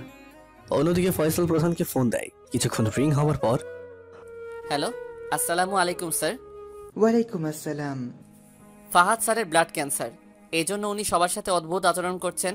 ওনার কষ্টের ভাগ উনি কাউকে দিতে চান না। আমি আজকে সেই ডাক্তারকে জেরা করেছি যিনি ফাহাদ স্যারের চিকিৎসার দায়িত্বে আছেন। উনি সব বলেন আমাকে। ফাহাদ, এত বড় সত্যিটা লুকিয়ে গেলা? আচ্ছা, ফাহাদের পরিবার যখন এই সত্যিটা জানতে না পারে, আমাদেরও উচিত ফাহাদকে কিছু বুঝতে না দেওয়া। তোমরা ওর আশেপাশে থেকেও বলা যায় না কখন আবার কি করে বসে। আপনি চিন্তা করবেন না স্যার, আমরা স্যারকে চোখে চোখে রাখবো। স্যারের কোনো ক্ষতি হতে দিব না। স্যারকে গোপনে চিকিৎসা সাহায্যও দিয়ে যাব। অন্যদিকে আমি বাসায় গিয়ে কারোর সাথে ঠিকভাবে কথা বলি না, না মা, না বোন, না তিশা। মানে তিশা প্রেগনেন্ট আর স্বামী হিসেবে আমার যে দায়িত্ব আছে তা আমি পালন করছি না। এইটা দেখে বাড়ির সবাই অনেকই অবাক হয় আর কষ্ট পায়।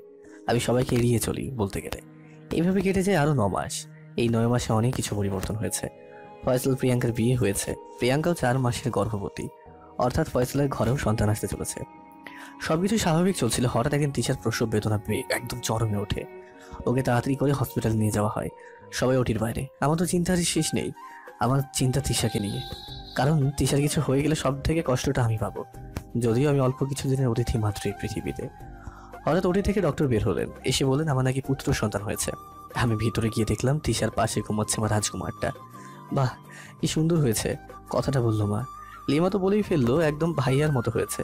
সবার এত এত আনন্দ দেখে আমার চোখ দিয়ে যেন পানি বেরিয়ে আসছে। সবাই ধরতে পারেন এটা হয়তো সুখের কান্না, না এটা দুঃখের কান্না। তাদের এই আনন্দ যে একটা সময় দুঃখের রূপ নেবে কেউ তো বুঝছেই না। কারণ আমি যে অল্প কিছুদিনের অতিথি এই পৃথিবীতে, এটা আমি কাউকে বলতে পারছি না। আমার ছেলেকে দেখতে এসেছেন স্বয়ং স্যার, ফয়সাল সহ আমার টিম। আমি সবার থেকে আলাদা হয়ে আড়ালে চলে গেলাম। আমি পিছনে ঘুরে দেখি স্যার এবং ফয়সাল এবং সেই ছদ্মবেশী নারী। ছদ্মবেশী নারীটাকে নিশ্চয়ই তা বুঝতে পারছেন আপনারা। আমি জানি কেন তুমি বিচলিত। সবার মতো তুমিও চাচ্ছ এই মুহূর্তটাকে আনন্দ করতে, কিন্তু তোমার হাত পাশে বাধা। তুমি নিজের সাথে নিজে লড়ে যাচ্ছ। একজন সেনা বা রক্ষক তার মস্তিষ্কের সাথে সবসময় লড়াই করে, এটা কি জানো? জি স্যার, জানি। তুমি সবটা জানো না, কারণ একজন সেনাকে প্রথমে তার নিজ মস্তিষ্কের সাথে যুদ্ধে জিততে হয়, এরপর অন্যদের মস্তিষ্কের সাথে ফাইট করে জিততে হয়। দেখো, ভেঙে পড়ো না, তোমার প্রতিশোধ এখনো বাকি, ভুলে যেও না। আমজাদ চৌধুরী ওরফে মাকড়সা দ্য ডনকে বাংলাদেশে ডেকে আনো, এরপর সবকিছুর হিসাব নাও। ঠিক বলেছেন স্যার। আচ্ছা, আমি তবে আসি, তুমি নিজের যত্ন নিও। এই বলেই প্রধান চলে গেলেন। আমিও তিশার রুমে চলে গেলাম। গিয়ে দেখি মা, লিমা, তিশা সবাই বাচ্চাটাকে কোলে নিয়ে খেলছে। আমার চোখ দিয়ে অনবরত পানি পড়েই যাচ্ছে। আমার কান্না দেখে মা বলে উঠলো, আরে পাগল ছেলে, আজ আনন্দের দিনে কেউ এভাবে কাঁদে? হ্যাঁ রে ভাইয়া, তুই কাঁদছিস কেন? তখন একবার কাঁদতে কাঁদতে চলে গেলি, আবার এখনো কাঁদছিস? মা, লিমা, তোমরা একটু বাইরে যাও। আমার কথা মতো ওরা বাইরে চলে গেল। আমি তিশার কাছে গিয়ে ওর হাতটা শক্ত করে চেপে ধরলাম। তুমি কি খুশি হওনি? আমি আর নিজেকে ধরে রাখতে পারলাম না, তিশাকে জড়িয়ে ধরলাম। এই পাগল, কাঁদছো কেন? আমি কেঁদেই যাচ্ছিলাম। পরক্ষণে নিজেকে সামনে নিয়ে আমি বললাম, আচ্ছা তিশা, আমি যদি কখনো তোমাকে কোনো কারণে ছেড়ে যাই, তুমি কি থাকতে পারবে? এসব কি বলছো? তোমাকে ছাড়া থাকা অসম্ভব। তুমি আমাকে ছেড়ে যাবে না তো? না রে পাগলি, কখনো না। আচ্ছা, বাবুর নাম কি রাখবে? ওর নাম হবে আহান ইসলাম, আমার ছেলে আহান। অন্যদিকে বাংলাদেশ থেকে কেউ একজন মাকড়সাকে গ্রিন সিগন্যাল দেয় আসার জন্য। মাকড়সা বুঝে যায় কি করতে হবে, তাই সে মর্জারতির রুমে গিয়ে নক করে। আসো মাকড়সা। বস, বাংলাদেশে যাওয়ার এটাই সুযোগ। আমার জ্বর আমাকে সংবাদ দিয়েছে। তুমি একা নও, আমিও যাব। এই মেজরের খেলার পাশাপাশি বাংলাদেশে এমন একটা অবস্থা তৈরি করব যাতে করে কেউ মাফিয়াদের বিরুদ্ধে সংগ্রাম তো দূরে থাক, কখনো চোখ তুলেও তাকাতে পারবে না। অন্যদিকে আমি, তিশা, মা, লিমা আর আমাদের ছোট ছেলে আহান নিয়ে আমাদের দিন দিব্যি কেটে যাচ্ছে। এর মাঝে আমি যেন ভুলে গিয়েছিলাম আমার ক্যান্সার। এইভাবে 1 মাস কেটে গেল। একদিন আমি অফিসে চলে যাওয়ার পর তিশা আলমারি খোলার সময় কিছু একটা পড়ে গেল। কি? এটা দেখে তো মনে হচ্ছে কোনো মেডিকেল ফাইলের রিপোর্ট। এখানে তো কারোর নামও লেখা। আরে, এখানে তো ফাহাদের নাম লেখা। দুটো রিপোর্ট দেখে তিশার মাথায় আকাশ ভেঙে পড়ার মতো অবস্থা, কারণ আমার যে ব্লাড ক্যান্সারটা তিশা দেখে ফেলেছে। অন্যদিকে বর্ষা কাউকে ফোন দিল। কিছুক্ষণ কল হবার পর, বস, আজকেই ভালো দিন। ফাহাদ হারামজাদাটাও বাসায় নেই। আপনি বলে এখনই উঠিয়ে নিব তিশা, ওর বুড়ি শাশুড়ি, ওর ননদ আর বাচ্চাটাকে। উঠিয়ে নে, আর ওদের নিয়ে টাউন হল রিসোর্টে নিয়ে আসবি। ওকে বস। এরপর বর্ষার সাথে সাথে কাকে যেন ফোন দিল। হ্যালো স্যার, আপনি যেভাবে বলেছেন সেভাবেই হচ্ছে। উপাস থেকে কিছু বোঝা গেল না। অন্যদিকে আমার শরীরটাও বেশ দুর্বল হয়ে যাচ্ছে। পরক্ষণেই বুঝতে পারলাম চিকিৎসা নিতে হবে, তাই ফয়সলকে ডাক দিলাম আমাকে সাহায্য করতে।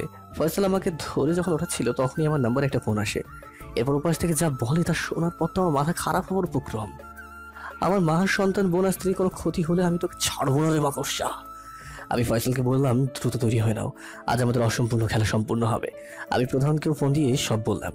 উনি জানালেন উনিও আসছেন। এখন তিশা, মা, লিমা, মাকড়সা বর্ষার মর্যাদার সামনে দাঁড়িয়ে। মারে, তোকে দেখে খুব খারাপ লাগছে রে। আজকে তোকে নিজ হাতে মারবো। তোর মতো জানোয়ারকে নিজের বাবা বলতো আমার ঘৃণা হচ্ছে। তুই ক্ষতি করেছিস আমাদের পরিবারের, ক্ষতি করেছিস এই দেশের অনেক মানুষের। আজ তোর শেষ দিন, তাই মরার আগে কলেমা পড়ে নিস। বস, ফাহাদের জন্য অপেক্ষা করতে ইচ্ছে করছে না। ইচ্ছে করছে এদের এখনই শেষ করে দিই। ফাহাদ না আসা পর্যন্ত আমরা খেলতে পারবো না। এর চেয়ে বরং ফাহাদের বোনটা আছে না, ওকে নিয়ে খেলা যাক। আপনি ঠিক বলেছেন বস। এই রনি, হিসাব মুরগিটাকে ছিলে আমাদের সামনে খেলা করতো। এই বলে রনি আর শিহাব আমার বোনের অন্যটা টান মেরে ফেলে দিল। এরপর ওকে নিয়ে টানাটানি করতে লাগলো। হঠাৎ করে ওরা নিস্তেজ হয়ে যায়। মাকড়সা সহ উপস্থিত সবাই দেখতে পায় রনি ও শিহাবের মাথা 2 ভাগ হয়ে গেছে। কেউ একজন তলোয়ার জাতীয় ধাতব কোনো বস্তু নিক্ষেপ করেছে নিখুঁতভাবে ওদের দিকে। সবার চোখ গেল সামনের দিকে, কেননা সামনে দাঁড়িয়ে ছিল ফাহাদ। মাকড়সা পুরনো হিসাব আজ সব উসুল করবো। ফাহাদের বাচ্চা, তুই আমার কাছ থেকে আমার ছেলেদের কেড়ে নিলি। আজ তোকে আমি মেরেই ফেলবো। কুত্তার বাচ্চা, তুই আমার ছেলেদের মেরেছিস। ওই কুত্তার বাচ্চা মাকড়সা, আজ তো সব খেলা শেষ হয়ে যাবে। বর্ষা, দ্রুত গিয়ে তিশাকে শেষ করে দেয়। বর্ষা একটা ছুরি দিয়ে এগিয়ে গেল ঠিকই, কিন্তু সবাইকে অবাক করে দিয়ে তিশা সহ সকলকে মুক্ত করে দিল। এই বর্ষা, এই কি করলি এটা? যা করেছি বেশ করেছি। আমি অনেক আগে নিজেকে শুধরে নিয়েছিলাম। এতদিন ফাহাদ স্যারের অনুপ্রেরণায় তোর সাথে ছলনা করেছি, কারণ তোদের মতো বেঈমান বেঁচে থাকলে এই দেশ আর এগোতে পারবে না। তাই এতদিন মুখ বুঝেছিলাম। ফাহাদ স্যার, দেরি করবেন না, পুরনো হিসাব চুকিয়ে নিন। শেষ পর্যন্ত আমার কুকুর আমাকে বলে কিনা কামড়াবে। আজ দেখি এই মরণ খেলায় কে বাঁচে আর কে জেতে আর কে হারে। বেশ গোলাগুলি শুরু হয়ে যায়। আমিও আমার টিম লুকিয়ে গুলি ছুটতে থাকি। এক পর্যায়ে মাকড়সার সব গ্যাং শেষ হয়ে যায়। এটা দেখে মাকড়সা পালাতে নিলে আমি তার 2 পায়ে গুলি করি। আমাকে ছেড়ে দে অভ্র, আমি না তো চাচা হই। আমি তোকে কি বলেছিলাম মনে আছে? মৃত্যুর আগে তুই যেই 2 চোখ দেখবি তা আমার হবে। এই বলে ওর গলায় প্যাঁচ মেরে দিলাম। ব্যাস, কাটা মুরগির মতো ছটফট করতে লাগলো। এরপর ওর দেহের পান পাখি একদমই হাওয়া হয়ে গেল। আমি যেই না মাও তিশার দিকে যাবো, সাথে সাথে কেউ একজন পিছন থেকে 3টা গুলি চালায়, একটা পায়ে, একটা হাতে আর একটা শরীরে। পিছনে ঘুরে দেখি আমি ড্যানিয়েল মারজাত্তি, most wanted mafia don. Major, তুই বেঁচে থাকলে হয়তো তোর সাথে দেখা হবে। জানিয়েই দিলাম, হয়তো তুই বেঁচে থাকলে আমাকে খুঁজেও নিতে পারিস। আমার লোকেশন পালেরমো, ইতালি। ভালো থাকিস মেজর। বলেই ধোয়ার মধ্যে মিলিয়ে গেল মাফিয়া। আমার চোখ বন্ধ হয়ে আসছে। চোখ খুলো কলিজা। আমি তোমাদেরকে কিছু বলতে চাই। আমার ব্লাড ক্যান্সার ছিল অনেক আগের থেকে। আমি তোমাদেরকে কিছু বলতে চাই। আমার ব্লাড ক্যান্সার ছিল অনেকদিন আগে, তাই তোমাদের কিছু বলিনি। আমাকে ক্ষমা করে দিও যদি তোমাদের সাথে কোনো অন্যায় করে থাকি। আমার কপালে শাহাদাত জুটল। আল্লাহ, তোমার অনেক অনেক শুকরিয়া। আমি আর কোনো কথা বলতে পারলাম না। সবাই কাঁদছে, সবাই ভাবছে আমি কি মারা যেতে পারি। হ্যাঁ, আমি আসলেও চলে গিয়েছি। সেনারা এইভাবেই দেশের স্বার্থে নিজেদের জীবন বিলিয়ে দেয়। বিনিময়ে তারা পায় শুধুই অবহেলা, কখনো পরিবার থেকে, কখনো বা সমাজ থেকে। মারজাতির মতো মাফিয়ারা কি আসলেও বেঁচে যাবে, নাকি ফাহাদের মতো কেউ তাকে বাধা দেবে? কি হতে পারে অবশ্যই কমেন্ট করে জানাবেন আমাদেরকে। ধন্যবাদ সবাইকে।